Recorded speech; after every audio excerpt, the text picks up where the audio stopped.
Hello everyone, welcome to our channel assemble to learn. तो friends, हम लोग army public school के TGT physics paper के physics question solve कर रहे थे। ऑलरेडी हम लोग क्वेश्चन 1 से 45 तक सॉल्व कर चुके हैं। आज हम करेंगे 46 से 60 तक। तो चलिए शुरू करते हैं क्वेश्चन नंबर 46 से। That is, a transistor has 3 impurity regions. All the 3 regions have different doping levels. In order of increasing doping level, the regions are doping level increase हो रहा होगा, तो उसको उस ऑर्डर पे लिखना है हमें, इंक्रीजिंग ऑर्डर पे। तो हाईली डॉप्ड होता है, मतलब हेवीली डॉप्ड होता है एमिटर। तो एमिटर तो लास्ट में आएगा, यहाँ पे एमिटर लास्ट में है, यहाँ पे है। फिर सबसे थिन होता है बेस और मॉडरेटली डॉप्ड होता है कलेक्टर। तो base, collector and emitter, this is our option number 4 is our correct answer. Base, collector, emitter. Question number 47, if mass equivalent to 1 mass of proton is completely converted into energy, then determine the energy produced. Mass equivalent to 1 mass of proton is completely converted into energy. तो जो E is equal to mc² जो formula होता है, वहाँ पर हम मास पे mass of proton use करेंगे। तो 1.67 इंटू 10⁻⁻27 इंटू सी का वैल्यू 3 इंटू 10⁸ उसका स्क्वायर। तो हमें एनर्जी मिल जाता है इन जूल्स 15.03 इंटू 10⁻11। पर हमें mega, according to our options, हमें मेगा इलेक्ट्रॉन वोल्ट में चाहिए। तो हमें E divided by 1.6 into 10⁻19 for electron volt and mega electron volt है, इसलिए इंटू 10⁶ पे डिवाइड करेंगे। तो अप्रॉक्सीमेटली 939.3 मेगा इलेक्ट्रॉन वोल्ट आ रहा है, जो कि 931.49 mega electron volt option first में दिया गया है। First option is our right answer. Next is question number 48, a gun fires a bullet of mass 50 gram with a velocity 30 meter per second. Because of this gun is pushed back with a velocity of 1 meter per second. The mass of the gun is. तो यहाँ पर कुछ इस तरह का कोई external force नहीं लग रहा है। सिचुएशन कुछ इस तरह का है, पहले गन और बुलेट एक साथ थे, बट आफ्टर फायरिंग बुलेट इधर इस डायरेक्शन में जाता है, गन पीछे की तरफ में पुश बैक हो जाता है। तो यहाँ पर हम अप्लाई करेंगे conservation of momentum, that is initial momentum is equal to final momentum. Initially एक साथ उनका कुछ वेलोसिटी नहीं था, तो एम भी 0 हो जाएगा। और यहाँ पर गन का कुछ मास वेलोसिटी एंड बुलेट का कुछ मास वेलोसिटी, तो M G V G plus M B V B. फिर ये हो जाएगा M G minus of M G V G is equal to M B V B minus for as gun is in backward direction. तो after firing, और दिया गया है velocity of gun is pushed back with a velocity 1 metre per second.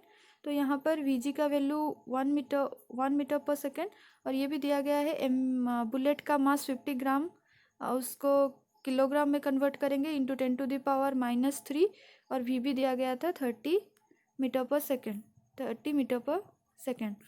तो by putting the values हमें mass of gun मिल रहा है 1.5 kg। That is option number 2 is our right answer. Next is our question number 49, a capacitor is a perfect insulator for direct current, alternating current, both AC DC, none of the above. तो यहाँ पर perfect insulator में क्या होता है, current 0 होता है, तो रेजिस्टेंस इनफाइनाइट होता है। और हमें पता है in case of direct current हमारा जो एक capacitive reactance XC is equal to 1/ω/c, और डायरेक्ट करंट में ओमेगा का वैल्यू 0, तो XC का वैल्यू हमें इनफाइनाइट मिलता है। XC is a type of resistance. तो हम for perfect insulator, capacitor is a perfect insulator in case of direct current. Question number 50 is, two plates are at potentials -10 volt and +30 volt. If the separation between the plates is 2 centimeter, the electric field between them is. तो उन plates के बीच electric field क्या होगा, ये हमें find out करना है। ये कुछ एक प्लेट ए और बी है, उनका पोटेंशियल दिया गया है, तो उनका जो पोटेंशियल डिफरेंस वी बी ए हम निकालेंगे तो 30 माइनस ऑफ -10 दैट इज़ 40। फिर ये जो डिस्टेंस दिया गया था, डिस्टेंस बिटवीन देम कुछ 2 सेंटीमीटर, दैट इज़ उसको मीटर में कन्वर्ट करेंगे 2 × 10⁻² मीटर। तो फाइनली हमें ई का वैल्यू, इलेक्ट्रिक फील्ड का वैल्यू 2000 वोल्ट पर मीटर मिल रहा है। That is option number 1 is our correct answer. Question number 51. In a PN junction diode, the current in the reverse bias condition is generally very small. और हमारा reverse biased condition में current small ही current is generally very small, ये सही है। फिर the forward biased current is very small in comparison to reverse biased current. Forward biased current ज़्यादा होगा एज़ कम्पेयर टू रिवर्स, तो ये वेरी स्मॉल नहीं, यहाँ पे मोर होना चाहिए था, ये तो गलत हो गया। The current in the reverse bias condition is small, ये सही है, but the forward bias current is independent of the bias voltage.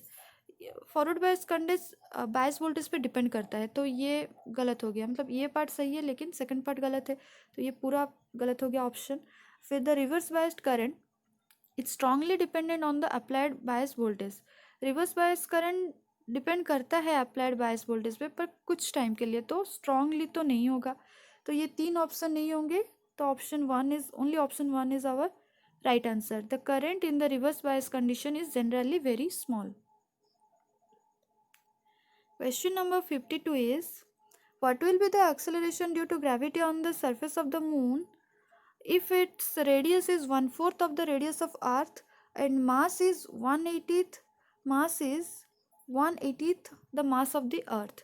तो ये कुछ डाटा गिवन है, जैसे कि 1/4 of radius of earth, mass of earth is mass of moon is earth का 1/80th पार्ट है, जो कि ये है, और रेडियस अर्थ के रेडियस का 1/4 पार्ट है। और हमें पता है एक्सेलरेशन ड्यू टू ग्रेविटी का formula small g is equal to capital GM/r²। तो उस वैल्यू को अगर हम पुट करते हैं g मून और g अर्थ के लिए, तो by solving and putting this values we get a ratio GM/GE that is 1/5, that is acceleration due to gravity in moon is 1/5 times of acceleration of gravity on earth, on the surface of earth. So G/5 is our correct answer. Next is our question number 53. The electric field at a distance of 3r/2 from the center of a charged conducting spherical cell of radius r is E. The electric field at a distance r/2 from the center of the sphere is, centre से 3r/2 distance पे electric field E है in a charge conducting spherical shell. Radius r है, तो r/2 distance में electric field क्या होगा centre से r/2 distance में। ये है हमारा charged spherical shell, this is our charged conducting spherical shell. तो यहाँ पर this is spherical shell means there is no mass inside this shell, no mass means no charge, no charge, तो electric field यहाँ पर electric field outside the sphere that is E, but r/2 is our inside part, तो surface integral of E.ds is q/E।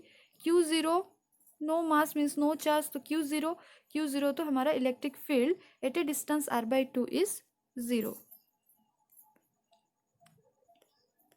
That is option number 1 is right answer. Next is our question number 54. A Zener diode having breakdown voltage equal to 15 volt is used in a voltage regulator circuit shown in the figure. The current through the diode is. इस diode के across हमें current find out करना है।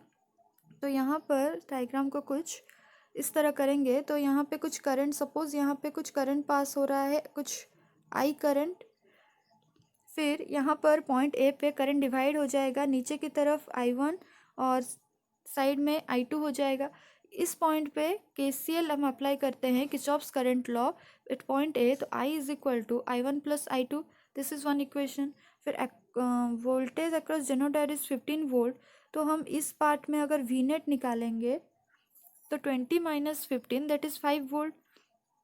फिर हमें एक यहाँ पर रेजिस्टेंस का वैल्यू दिया गया है 250 ओम, तो हमें यहाँ पर टोटल करंट I मिल जाएगा V/R that is 20 milli ampere.